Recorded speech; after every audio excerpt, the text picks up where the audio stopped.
Hi welcome to our brand new channel जिसका नाम है जेन्युइन बंदा और इस जेन्युइन बंदे का नाम है पार्थ। इस चैनल पे हम अलग अलग तरह की लव स्टोरियाँ देखते हैं, लेकिन वो लव स्टोरियाँ फिक्शन नहीं होती, यानी कि फिक्शन कहानी, फिर चाहे वो कोई नॉवेल हो या किसी फिल्म की कहानी, वो सारी कहानियां ना बहुत ट्विस्ट और टर्न्स भरी होती है, लेकिन कहीं ना कहीं एटलीस्ट 100% में से 1%, 1% हमें ऐसा लगता है कि ये कहानी हम रिलेट नहीं कर पा रहे हैं क्योंकि वो होती है फिक्शन कहानी।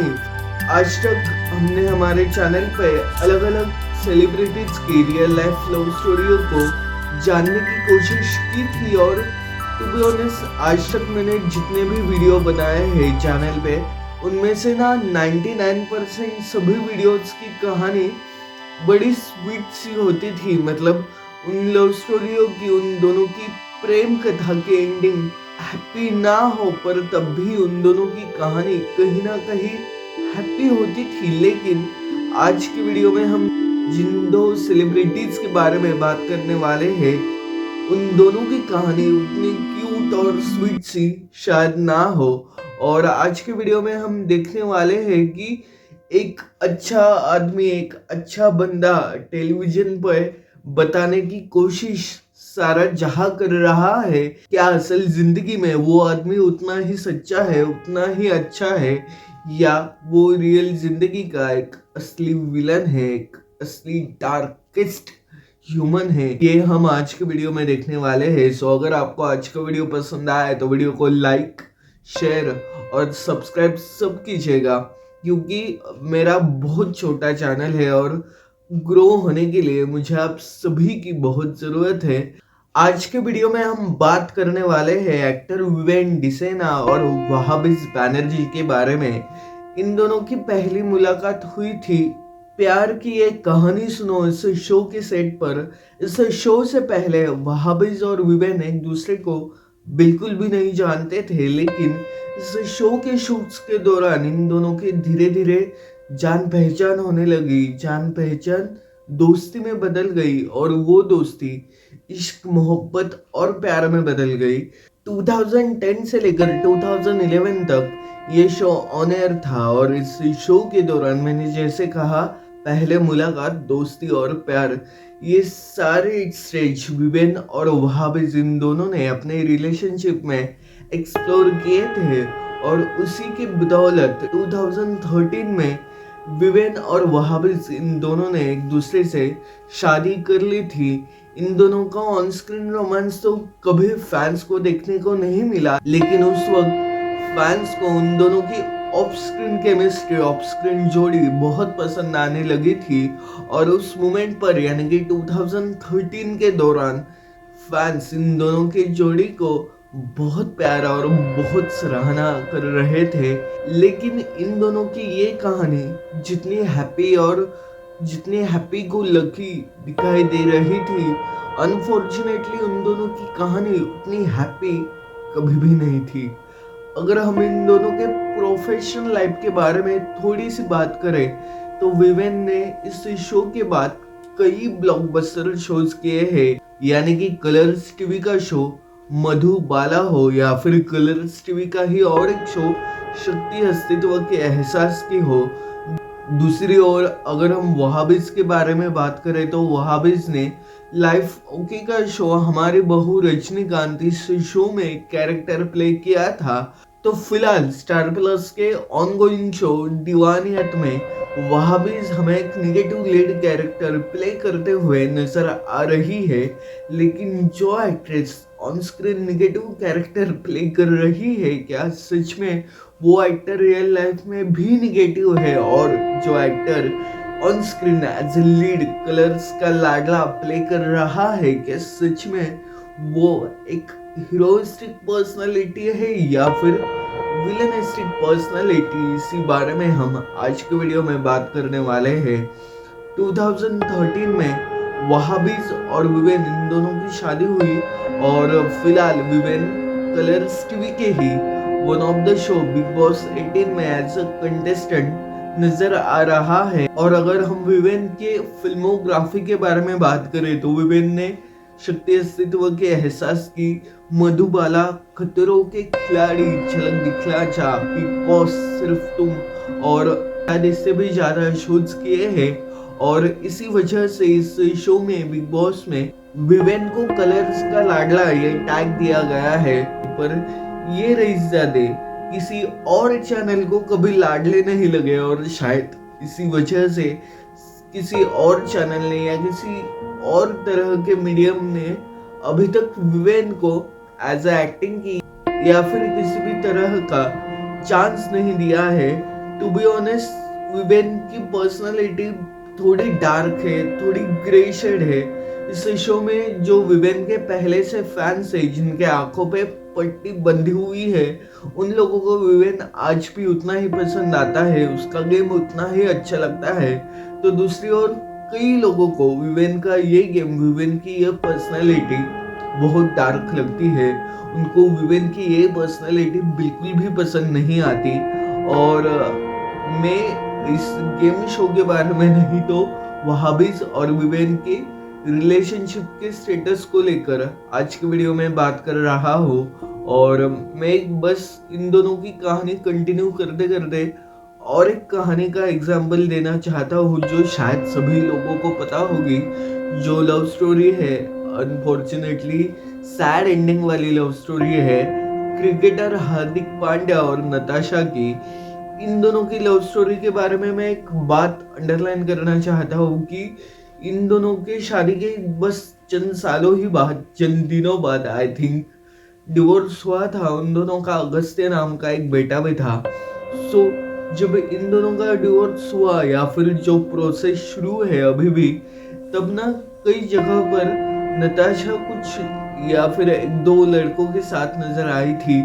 आई really don't want to comment कि वो उसका बेस्ट फ्रेंड है, भाई है, बॉयफ्रेंड है, फ्रेंड्स विद बेनिफिट है, कुछ भी है, लेकिन नताशा को उस इंसान के साथ स्पॉट किए जाने की वजह से कई दफा कई लोगों से ट्रोल किया गया है। उसको जिस तरह के टैग मिल गए हैं वो टैग मैं इस वीडियो में यूज नहीं कर सकता। तो दूसरी ओर जहां अनंत अंबानी की शादी में अनन्या पांडे के साथ हार्दिक पांड्या दारू पी के नाच रहा था, तो वही लोग, वही फैंस हार्दिक को प्रेज कर रहे थे और दूसरी ओर अनन्या को एज अ भाभी का टैग देने लगे थे। सो ये जो मेन और फीमेल की इनइक्वालिटी है, मेल और फीमेल की, वो हमें इस केस में भी नजर आई थी जब इन दोनों की डिवोर्स के रूमर्स सच होने लगे और 2016 में इन दोनों ने कोर्ट में एक दूसरे के खिलाफ डिवोर्स फाइल किया था। तब खबरें ऐसे भी बाहर आने लगी थी कि वहाबिज ने विवेन से 2 करोड़ के एलिमनी मांगी है। और आई थिंक 2 करोड़ ये अमाउंट सुनने के लिए बहुत बड़ी है, लेकिन इस बात को आज तक कभी भी किसी ने भी कंफर्म नहीं किया है।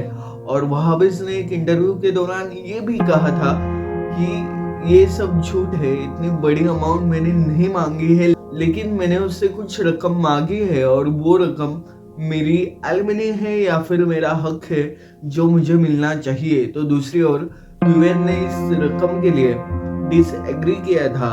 और साथ ही साथ अगर हम इन दोनों के रिश्ते टूटने की वजह समझने लगे तो इन दोनों के डिवोर्स की सबसे बड़ी वजह ये बताई जाती है कि विवेन डिसेना ने वहाबिज को फिजिकली असॉल्ट किया था। फिजिकल डोमेस्टिक वायलेंस इन दोनों के रिलेशनशिप में था और इसी वजह से इन दोनों के बीच डिवोर्स हो रहा था। और वहाबिज एज अ एक्टर हमें बहुत चंद सीरियल्स में नजर आई है, क्योंकि वो जो पीरियड था तब वहाबिज ने बहुत कम काम किया है। तो दूसरी ओर विवेन के प्रोफेशनल लाइफ के बारे में हम बात करें तो एक तरफ जहां विवेन को कलर्स का लाडला बताया जाता है, तो दूसरी तरफ उसी विवेन ने कलर्स टीवी की 2 ongoing highest TRP rated show एक वजह से छोड़ दिए थे। और दोनों शोज को छोड़ने की वजह यही थी कि विवेन डिसेना अपने काम को लेकर लॉयल नहीं था। ये बहुत बड़ा स्टेटमेंट है, लेकिन मैंने स्टेटमेंट क्यों यूज किया मैं अभी आप सभी को सामने बताने वाला हूँ। सबसे पहला शो था मधुबाला और उसके बाद शो था शक्ति अस्तित्व के एहसास की। इन दोनों शोज में कुछ दिनों बाद जनरेशन लीप या फिर कुछ सालों का लीप आने वाला था और बस इसी वजह से ये दोनों शोज विवेन डिसेना ने छोड़े हैं। और to be honest it's not loyalty to your work. ऐसा कहते हैं कि एक्टर वो होता है जो हर जॉनर के, हर एज के, हर टाइप के, हर मीडियम के रोल कर सके।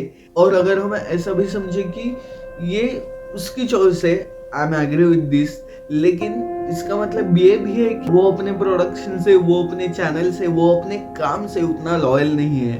पर तब भी अगर हम विवेन की बिग बॉस की जर्नी देखें तो उसे बिना बात का एक घमंड है जो हर एपिसोड में, हर सीन में हमेशा नजर आता है। और इट्स वेरी प्रॉब्लमेटिक। और कहीं ना कहीं मेरे जैसे बहुत से लोग हैं जो खुली आंखों से सारे जहां को देखते हैं, वो कहीं ना कहीं ये चीज पकड़ लेगी कि उसका घमंड अगर ऑन स्क्रीन एक शो में इतना नजर आ रहा है तो ऑफ स्क्रीन कितना घमंड होगा। और ऑफ स्क्रीन तो छोड़ो ही, बंद कमरों में एक घर में विवेन डिसेना अपनी वाइफ के साथ किस तरह से बर्ताव करता होगा। सो एक्चुअली ये वीडियो करने का एक बहुत बड़ा मोटो ये है कि पिछले कुछ दिनों में सभी जगहों पर विवेन डिसेना को एक बहुत वाइट वॉश किया जा रहा है बहुत दफा। और हम बिग बॉस की बात करें तो चैनल मेकर्स, खुद सलमान खान तुले पड़े हैं कि विवेन को ट्रॉफी दे दो, शो खत्म कर दो और Viven is the great man. ऐसा एक पूरी इमेज बिल्ड करने की कोशिश की जा रही है इस बंदे की।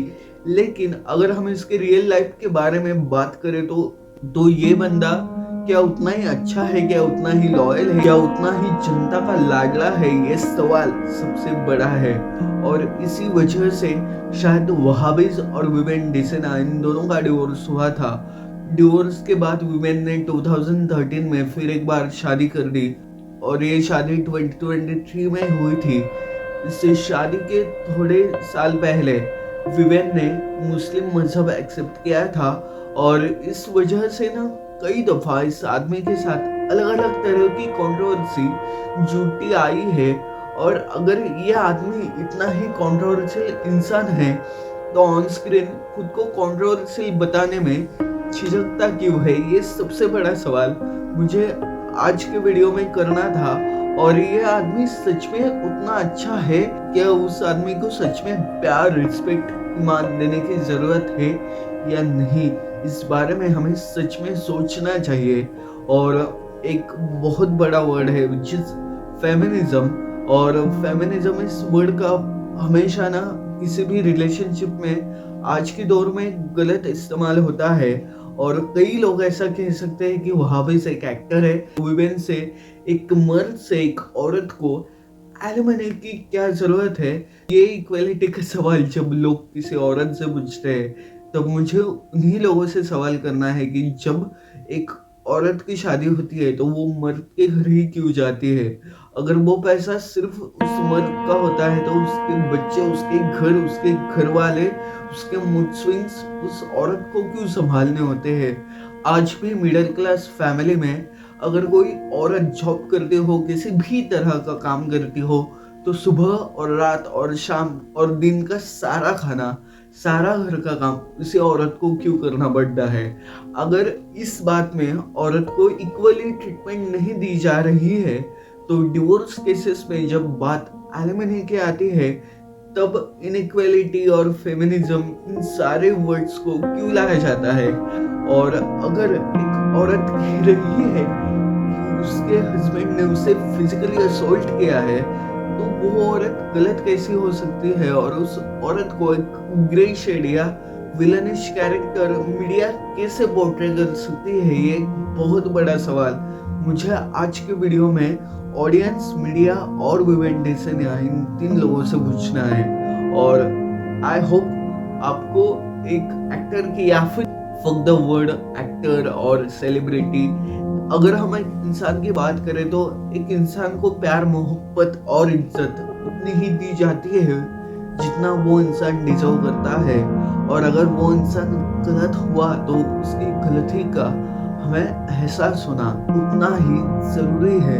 So that's it for the video. आपण भेटूया पुढल्या व्हिडिओ. तोपर्यंत टेक केअर.